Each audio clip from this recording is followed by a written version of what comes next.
भाई कुछ जगह छोड़ने का नहीं होगा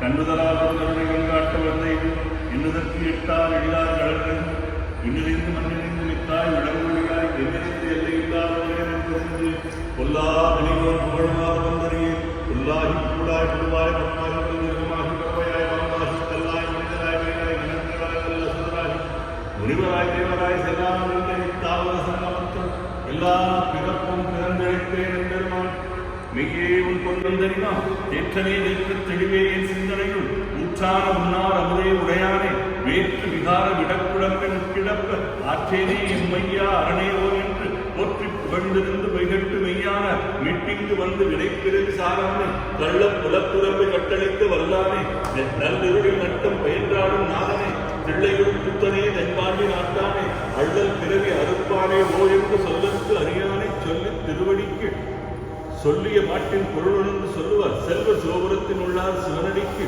பல்லோரும் எத்த பணிந்து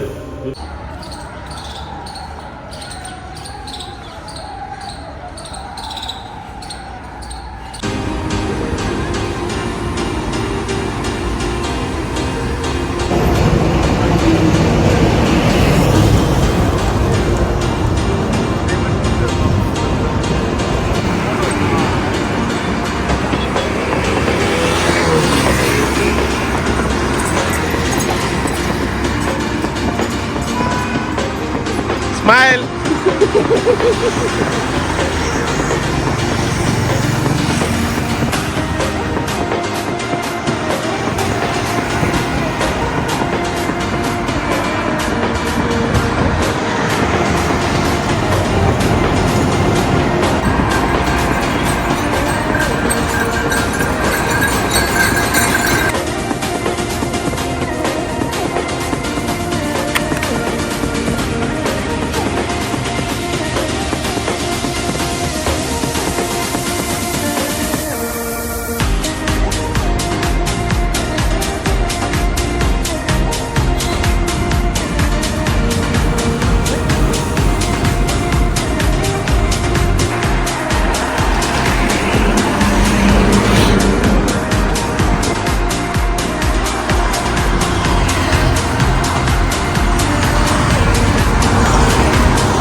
இன்னைக்கு நல்ல நிறைய பேர் வந்ததில் எனக்கு ரொம்ப சந்தோஷம்.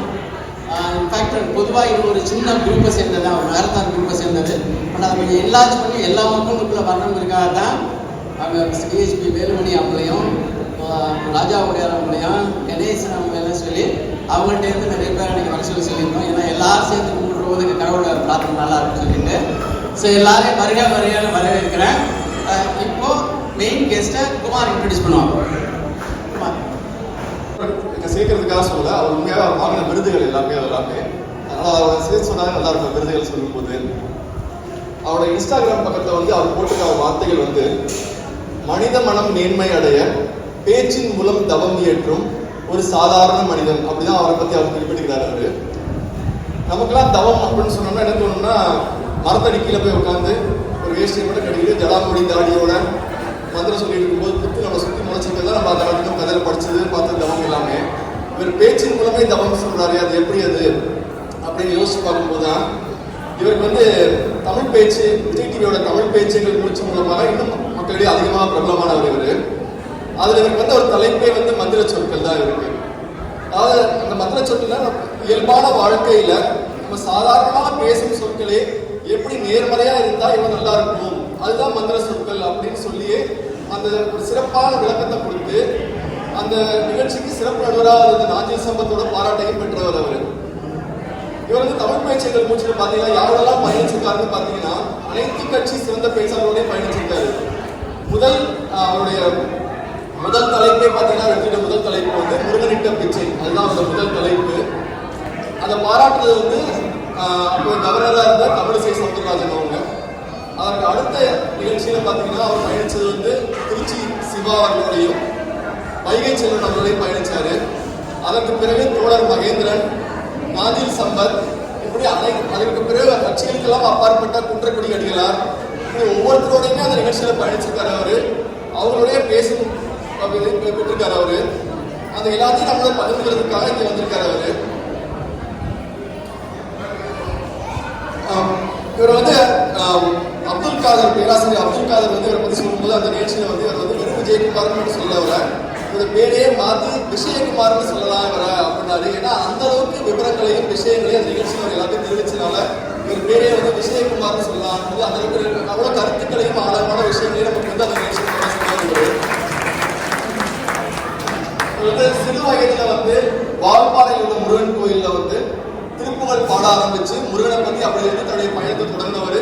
இன்றும் முருகனை பற்றியும் திருப்புகழ் பற்றியும் திருவள்ளுடைய தந்தை சிவபெருமானை பற்றின தேவாரம் திருவாசகங்களை பற்றியுமே 1000க்கும் மேற்பட்ட சொற்பொழிகளை ஆற்றிக் கொண்டு வருகிறார். இன்னமும் அவரு கோயம்புத்தூர் SMS கல்லூரியில பேராசிரியராகவும் இருக்காரு. தினமலர் பத்திரிகையில நிறைய கட்டுரைகளையும் எழுதிக்கொண்டு வராரு. அது இல்லாம விஞ்ஞானம் விஞ்ஞானம்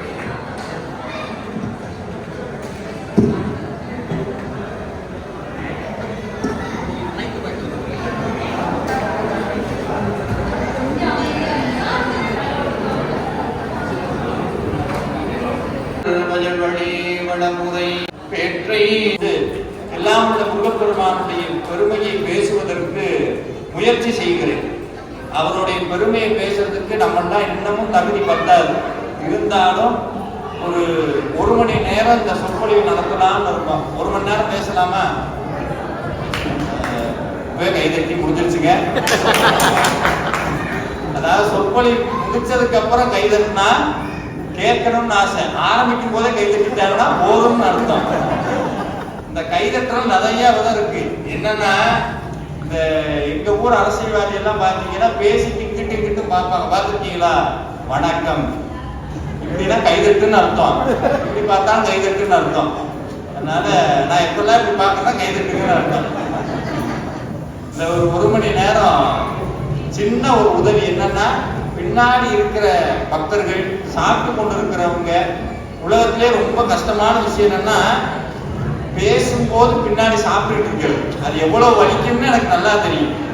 அதை விட கஷ்டம் கேட்டுக்கிட்டு இருக்கும்போது பின்னாடி சாப்பிடுறது, அதுவும் கஷ்டம். அதனால அடியார்கள் தயவு செஞ்சு குழந்தைகளை கையில வச்சிருக்கீங்க, முடிஞ்ச அளவுக்கு குழந்தைகளை அமைதியா வச்சுக்கங்க. விளாடுற மாதிரி இருந்தா வெளியே கூட்டிட்டு போய் சத்தம் போடாம விளாண்டுட்டு இருக்கிறாங்க. ஏன்னா காலையில எந்திரிச்சு முருகனை பார்த்து கந்தன் தருவான் எதிர்காலம்னாலே நம்மளுக்கு எல்லாமே கட்டாயம் கிடையாது. கந்தன் நிச்சயமாக எதிர்காலத்தை தருவார். இன்னொரு அதிசயத்தை சொல்லிட்டு இன்னைக்கு நான் தங்கி இருந்தது நகரத்தார் விடுதியில தங்கி இருந்தேன். சாப்பாடு ஒரு ஐயா தான் சமைச்சாரு. சாப்பாடுன்னா சாப்பாடு அப்படி ஒரு பிரமாதமான சாப்பாடு. எப்போ 5 இட்லி சாப்பிட்றதுனால 7 இட்லி சாப்பிட்டு வந்துட்டேன். அவ்வளவு நல்லா இருந்தது. அந்த சாப்பிட்டு லைப்ரரி ஒன்று இருந்தது. அந்த லைப்ரரியில பழைய புத்தகம் ஒன்று இருந்தது. அந்த புத்தகத்துல திருச்செந்தூர் முருகனுடைய போட்டோ ஒன்று இருந்தது. என்னோட இன்ஸ்டாகிராம்ல போட்டிருக்கேன், இன்னைக்கு காலையிலே எடுத்து போட்டு. என்னன்னா, நீங்க இப்ப இருக்க திருச்செந்தூர் முருகனுக்கு வெள்ளை சாத்தி, சிகப்பு சாத்தி, பச்சை சாத்தின்னு அலங்காரம் பார்க்கறோம்ல. ஆனா இப்படி திருச்செந்தூர் முருகனை அலங்காரப்படுத்தி பார்த்த போட்டோ வேற எங்கேயும் கிடைக்காத அந்த புத்தகத்துக்குள்ளதான் இருக்கு. அங்க என்னன்னா, அம்பாள் 2 பேருக்கும் பட்டு புடவை கட்டி இருக்கிறாங்க. அதை நீங்க அந்த போட்டோவை போய் பாருங்க. அந்த போட்டோல அம்பாளுக்கு கட்டியிருக்க புடவை ஒரு மாதிரி கீழே இப்படி பறந்துருக்கும். அதை பார்த்தோன்னா அவ்வளவு அழகு போட்டோ எடுத்து வச்சு வந்துட்டேன். நேரம் இங்க வரேன், இங்க பார்த்தா இங்கேயும் அம்பாளுக்கு புடவை அதே மாதிரி திருச்செந்தூர் சண்முகருடைய மல்லிகை வேலைக்கு தங்க கவசம் தான் போடுவாங்க, புடவை சாத்துறது கிடையாது. ஆனா புடவை சாத்தியிருந்தா எப்படி இருக்குன்னு இங்க அதே மாதிரி. அப்ப இதுவே தெரிஞ்சிருச்சு, இங்க திருச்செந்தூர் முருகன் தான் பரிபூர்ணமா இருக்கிறாரு. அந்த 108 படி மேல அவ்வளவு அழகு. திருச்செந்தூர் முருகன் அப்படியே உள்ள அவ்வளவு அழகா நிற்கிறாரு. அந்த முருகப்பெருமானுடைய பெரும் கருணையினால கந்தன் தருவான் எதிர்காலம். எப்ப நம்மளுக்கு எதிர்காலத்தை தருவார் அப்படின்னு நம்மளுக்கு தெரிஞ்சுக்கணும். ஐயா சொன்னாங்க, பேசிட்டு இருக்கும்போது ஐயா சொன்னாங்க, அந்த திருப்புகள் நிறைய இப்பெல்லாம் படிக்க ஆரம்பிச்சிருக்கீங்க அப்படின்னு. ரொம்ப சந்தோஷம். இந்த திருப்புகளை யார் பாடுனாங்க? அருணகிரிநாதருடைய வரலாறு எத்தனை பேருக்கு தெரியும்? தூக்குனா கேள்வி கேட்பான்னு பயப்பட வேண்டாம். கேள்வி எல்லாம் கேட்க மாட்டேன். ஏன்னா எப்பவுமே நம்ம அதே கிளாஸ் ரூம்ல அப்படியே பழகிட்டோம்.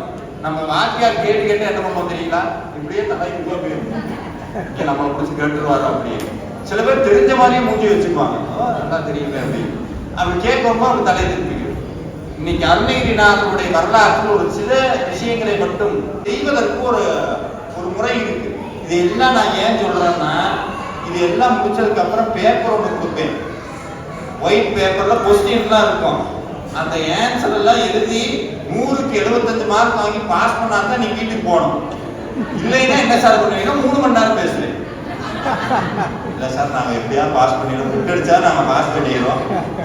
ஆனா உலகத்திலேயே ரொம்ப கஷ்டமான விஷயம் எது தெரியுங்களா? உலகத்திலேயே ரொம்ப கஷ்டமான விஷயம் தெரியுமா? பேசுறது. இவ்வளவு பேர் கூடியிருக்க இடத்துல ஒரு மணி நேரம் விஷயத்த பேசுங்கிறது கஷ்டம்.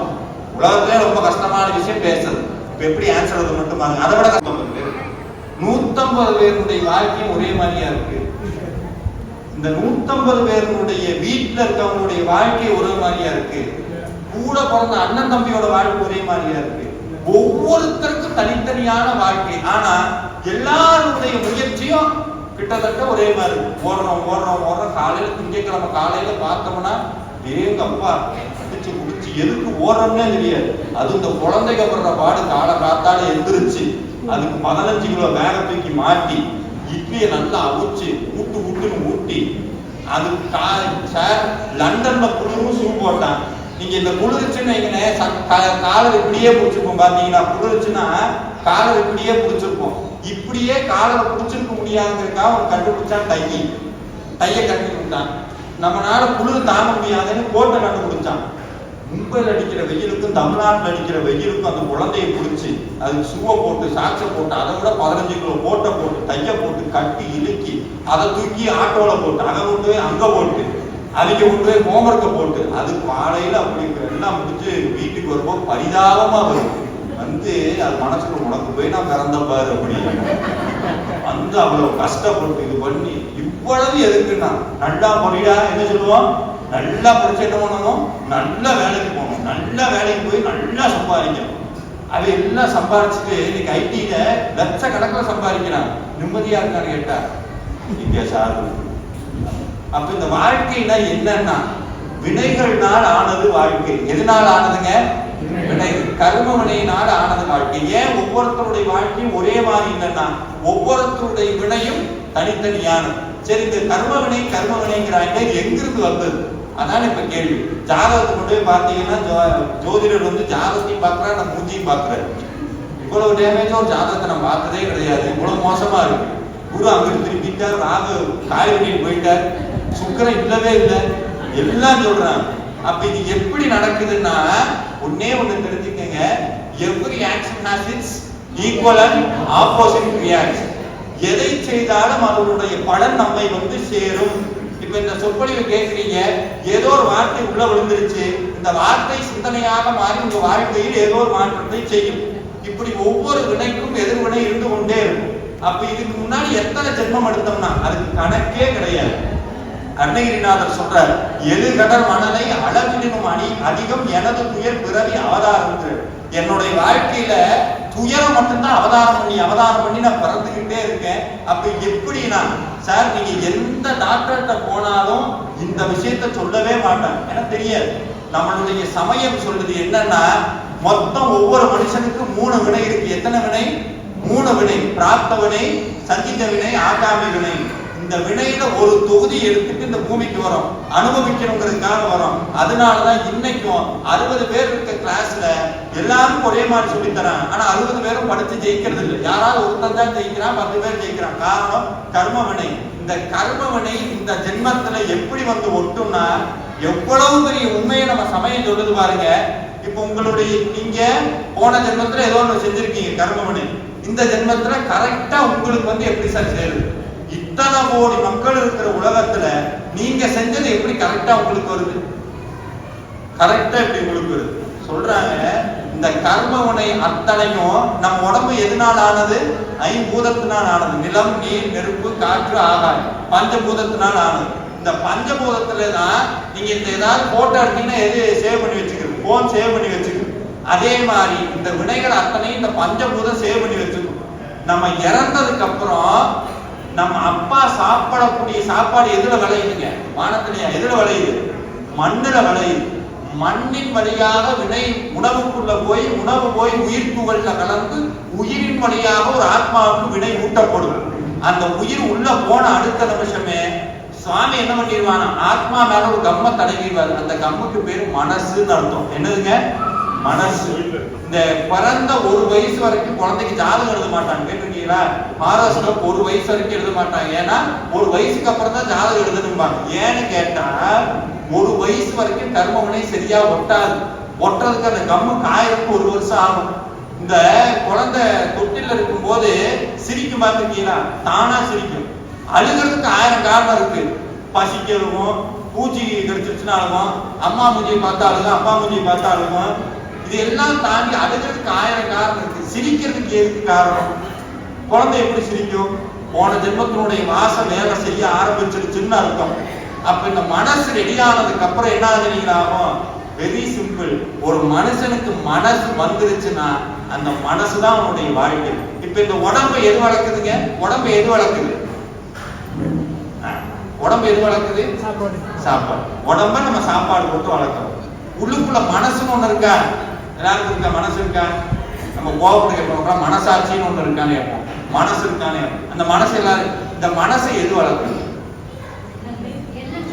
மனச எண்ணங்கள். சாப்பாடு ஆத்துக்காரி சமைச்சு கொடுக்குறா, இந்த எண்ணங்களை யார் சமைக்கிறாங்க? ரொம்ப அற்புதமான விஷயம். கண்ணு, காது, மூக்கு, இந்த 5 புலன்னு சொல்றோம் பாருங்க. ஒரு விஷயம் ஓப்பனா சொல்றேன், முடிஞ்சா மனசன் ஞாபகம் வச்சுக்கோங்க. வாழ்க்கையில என்னன்னா தலைவிதின்னு சொல்றோமா, எல்லாம் என்னுடைய தலையெழுத்து. இந்த ஆள் பேச்சு உட்காந்து கேட்கணும்னு தலையெழுத்து எல்லாம் சொல்றோம்ல, தலையெழுத்து. இந்த தலையெழுத்து என்னன்னா, எதை பார்க்கிறோமோ, எதை கேட்கிறோமோ, எதை கற்றுக்கொள்கிறோமோ அதுதான் நம்மளுடைய அறிவு. அக்செப்ட் பண்ணிக்கிறீங்களா? அதுதான் நம்மளுடைய அறிவு. எது உங்களுடைய அறிவோ அறிவில் சில எண்ணங்களாக மாறுகிறது. எண்ணங்களில் சில பேச்சாக மாறுகிறது. பேச்சில் சில செயல்களாக மாறுகிறது. செயல்களில் சில பழக்க வழக்கங்களாக மாறுகிறது. பழக்க வழக்கங்கள் தான் தலையெழுத்தாக மாறுகிறது. பழக்க வழக்கம் தலையெழுத்தாக மாறுகிறது. அப்ப இந்த உள்ளுக்குள்ள இருக்க மனசு என்ன பண்ணும்னா, ஒருத்த கர்மமனை அனுபவிச்சு ஆகணும்னா அவனுக்கு இந்த ஐம்புலன் நிறைய ஆசையை தூண்டிவிடும். உதாரணத்துக்கு ஒருத்தர் கடன்ல அவதிப்பட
நீங்கள் அத்தனை பேரும் இதே ஒன்று முருகன் மீது நீராத பக்தியும் காதலும் உண்டு.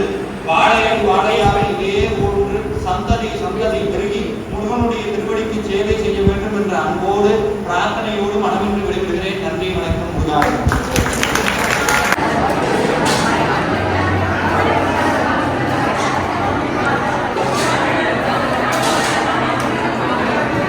இங்க பாரு.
அண்ணே ஓடணும், அண்ணே முத்துகருப்பனை நடந்துட்டு இருக்காங்க.